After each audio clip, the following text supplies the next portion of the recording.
نحمده ونصلي ونسلم على رسوله الكريم اما بعد فاعوذ بالله من الشيطان الرجيم بسم الله الرحمن الرحيم الصلاة والسلام عليك يا رسول الله وعلى آلك واصحابك يا حبيب الله. معزز سامعین کرام، السلام علیکم ورحمۃ اللہ وبرکاتہ. پہلے کی طرح آج پھر میں حاضر ہوں آپ کے سامنے.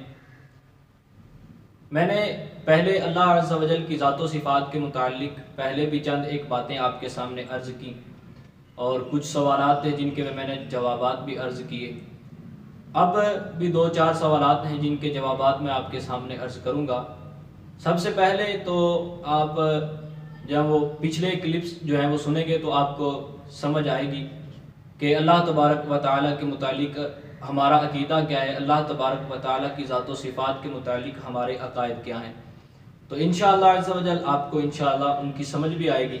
تو اب میں جو عرض کرنا چاہتا ہوں وہ 1-2 سوال ہیں کہ جو آپ کے سامنے میں عرض کروں گا اور ان کے جوابات بھی انشاءاللہ میں عرض کرنے کی کوشش کروں گا. پہلا سوال یہ ہے کہ اللہ عز و جل کو لوگ اللہ میاں کہتے ہیں. یہ ہمارے معاشرے کے اندر عام ہے کہ لوگ اللہ کو اللہ میاں کہتے ہیں. زیادہ تر گاؤں کے لوگ اور دیہات کے لوگ اس طرح کے جملے استعمال کرتے ہیں. تو آیا کہ کیا یہ جملہ استعمال کرنا، اللہ عز و جل کو اللہ میاں کہنا، یہ درست ہے کہ نہیں؟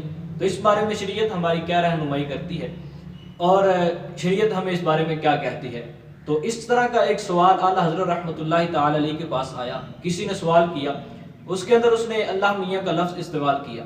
تو اعلیٰ حضرت رحمۃ اللہ تعالی علیہ نے انہیں جواب میں ارشاد فرمایا کہ اللہ کو اللہ میاں کہنا منع ہے، کیونکہ اللہ میاں کے کئی معنی ہے جن میں سے میں آپ کے سامنے 2 معنی جو ہے وہ پیش کرنے کی کوشش کرتا ہوں. ایک معنی مالک اور ایک معنی شوہر ہے، اور ایک معنی اعلیٰ حضرت رحمۃ اللہ تعالی علیہ نے زنا کا دلال لکھا ہے. تو یہ 3 معنی اعلیٰ حضرت رحمۃ اللہ تعالی علیہ نے لکھا اور فرمایا کہ یہ تینوں معنی اللہ عز و جل کے لیے لینا درست نہیں ہے، اس لیے اللہ عز و جل کو اللہ میاں کہنے سے منع کیا گیا.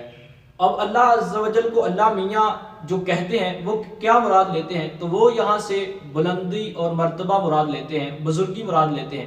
لیکن اس کے اور بھی معنی ہیں، اس لیے اعلیٰ حضرت رحمۃ اللہ تعالی علیہ نے اس سے منع فرما دیا کہ اس طرح ہمیں نہیں کہنا چاہیے، کیونکہ اس کے اور بھی معنی ہیں جس طرح میں نے آپ کو بتایا مالک اور شوہر کے ہیں. تو اللہ عز و جل کے لیے اگر مالک کا معنی لے لیں تو یہ تو درست ہے، لیکن شوہر کا معنی اگر کوئی لیتا ہے تو یہ درست نہیں ہے. زنا کا دلال کا کوئی معنی لیتا ہے یہ بھی درست نہیں ہے. تو اس لیے یہ لفظ استعمال کرنے سے منع کیا گیا.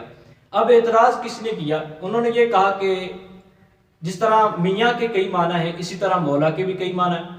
یعنی مولا کے معنی غلام کے بھی ہیں، مالک کے بھی ہیں، مددگار کے بھی ہیں، اور بھی کئی معنی ہیں مولا کے. اب اس کے معنی غلام بھی بنتا ہے، تو یہ اللہ عز و جل کے لیے بولا جا رہا ہے، تو اس سے منع کیوں نہیں کیا جا رہا؟ میاں سے منع کیا جا رہا ہے.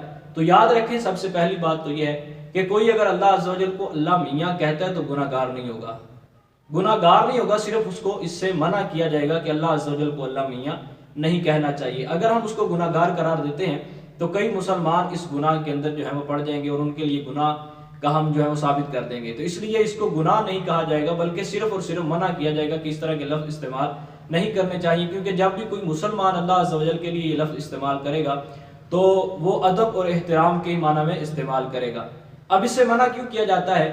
دیکھیں قرآن پاک کے اندر اللہ تبارک و تعالیٰ نے نبی کریم رؤوف الرحیم صلی اللہ علیہ وسلم کے بارے میں ارشاد فرمایا. صحابہ کرام کو جب کوئی بات سمجھ نہیں آتی تھی تو عرض کرتے تھے رسول اللہ صلی اللہ تعالی علیہ وآلہ وسلم سے کہ راعنا، ہماری ہدایت فرمائیے، ہماری رعایت فرمائیے. تو یہودیوں کی لغت کے اندر اس کا کوئی اور معنی تھا، خبیث معنی تھا، بے وقوف کے معنی وہ مراد لیتے تھے معاذ اللہ، اور وہ نبی اکرم صلی اللہ علیہ وسلم کو راعنا کہنا شروع کر دیا انہوں نے بھی.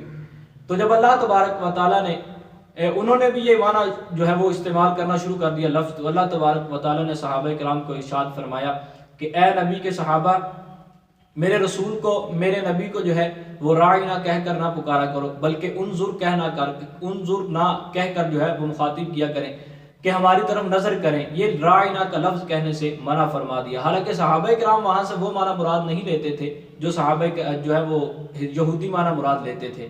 تو اس لیے پھر بھی اللہ تبارک و تعالیٰ نے منع فرما دیا. اس کی وجہ کیا تھی کہ ادب اور احترام کو ملاحظ خاطر رکھا جائے اور کوئی ایسا لفظ استعمال نہ کیا جائے جس کے اور معنی بھی ہوں اور جو اور معنی ہو وہ خبیث ہوں.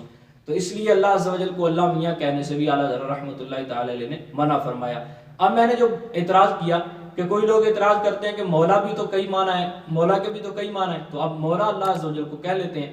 تو یاد رکھیں میاں کہیں سے بھی ثابت نہیں ہے، نہ قرآن میں میاں کا لفظ آیا اللہ عز و جل کے لیے، نہ ہی رسول کریم کے لیے، اور نہ ہی کسی حدیث یا روایت کے اندر، اور نہ ہی صحابہ کرام کی کسی جو ہے وہ قول کے اندر میاں کا لفظ ملتا ہے۔